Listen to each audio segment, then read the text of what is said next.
PSCS कहती है कि आप तो एजेंसी के हैं, हमारे से क्या मतलब है। और एजेंसी के पास जाओगे तो एजेंसी कहेगी भाई मुझे तो ठेका मिला था, PSCS ने मुझे पैसे दिए, मैंने तुम्हें तनख्वाह दे दी, मुझे ठेका मिलना बंद हो गया तो आप अपने घर जाओ।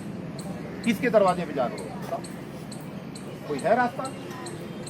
अपनी और अपने बच्चों की अगर भविष्य का अगर सही फैसला कराना है तो संविधान के दायरे में रह करके, कानून के दायरे में रह करके इस सरकार को घेरना है और इस सरकार के मुख्यमंत्री से विनम्रता के साथ ये बात पूछनी है कि जब हमने तेरा साथ दिया मुख्यमंत्री बनाने के लिए, आज हम परेशानी में हैं, तो हमारा स्मार्ट मीटर से विरोध नहीं है, हमें ये बता कि इसके लगने के बाद हमारा क्या होगा। ये गारंटी कार्ड हमें सरकार से चाहिए। और दिल्ली के अंदर MCD, DTC, जल बोर्ड, उन सारी यूनियनों से हमने बात कर रखी है। 85 यूनियन है, आप अकेले मत समझना अपने आप को, 85 यूनियन है। उन सबसे हमने ये बात कही है जो मैंने आपको कही है कि आप लोगों को भी 30 साल हो गए काम करते हुए, आप पक्के नहीं हुए। लेकिन भाई हमारा पक्का होना थोड़ा सा आसान है, बिजली वालों का। एक बार हमारे लिए जोर लगा दो, एक बार हमें पक्का करवा दो, उसके बाद में हम तुम लोगों को फिर पक्का कराएंगे।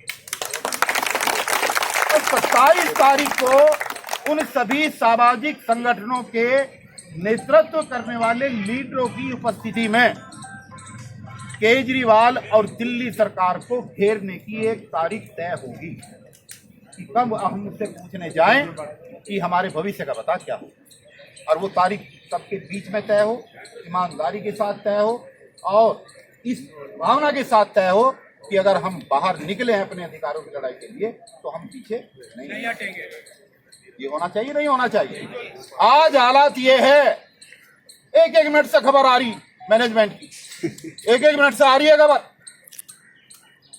मीटिंग नहीं होनी चाहिए, सारे यूनियन वालों को बुला रहे हैं, वो यूनियन के नेताओं को। भाई सूरजमल पार्क की मीटिंग नहीं होनी चाहिए, कुछ भी हो जाए। सुबह से मीटिंग चल रही है पूरे प्रशासन की, वहां पर शॉर्टकट होगा। मेरे पास मीटिंग होना है, मगर दुनिया की किसी ताकत ऐसी नहीं है और किसी माँ ने ऐसे बच्चे को जन्म नहीं दिया जो सूरजमल पार्क की आज की मीटिंग को रुकवा करके दिखा देना। मैं बताऊंगा भाई, हम अपने अधिकार मांग रहे हैं। जब दिल्ली का चुना हुआ मुख्यमंत्री LG हाउस में जा करके सोफे पे बैठ करके धरना दे सकता है अपने अधिकारों के लिए, जब दिल्ली की तीनों मेयर अपने अधिकारों के लिए केजरीवाल के दरवाजे पे जाकर धरना दे सकते हैं, तो एक गरीब कर्मचारी जिसका कोई नहीं है, जिसके आंसू पूछने वाला कोई नहीं है, ये अपने अधिकारों के लिए अपनी बात क्यों नहीं कर सकता? ये आज सवाल है।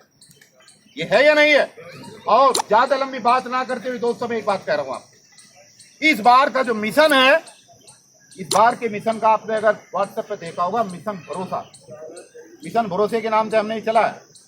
और उसकी जो टैग लाइन है वो ये है कि एक पर हमला तो सब पर हमला। किसी भी सूरत में अगर एक भी कर्मचारी को सिर्फ इसलिए अगर टारगेट किया गया कि वो मेरी मीटिंग में आया है, अपने अधिकार मांगने के लिए आया है, तो पूरी दिल्ली में आग लगा दी जाएगी, एक भी काम चलने नहीं दिया जाएगा। अगर नौकरी रहेगी तभी तो मांगे मनवाओगे, नौकरी नहीं रहेगी तो किसके लिए मांगे होंगी भाई? इसलिए सबसे पहली प्राथमिकता इस बार ये रहेगी कि डरना नहीं, कंपनी का नुकसान नहीं पहुंचाना, अपने काम पर पूरा ध्यान देना है, हुड़दंगबाजी बिल्कुल नहीं करनी है, संविधान के दायरे में रह करके काम करना है, किसी को गाली गलौज नहीं करना, कंपनी का किसी भी तरीके का नुकसान नहीं होना चाहिए। लेकिन कंपनी का काम पूरा करने के बाद जो समय हमें बचता है तो हमें अपने हक और अपने अधिकार के लिए संघर्ष करना पड़ेगा। करना चाहिए या नहीं करना चाहिए बताओ? आज हालात ये है मेरे मित्रों कि बहुत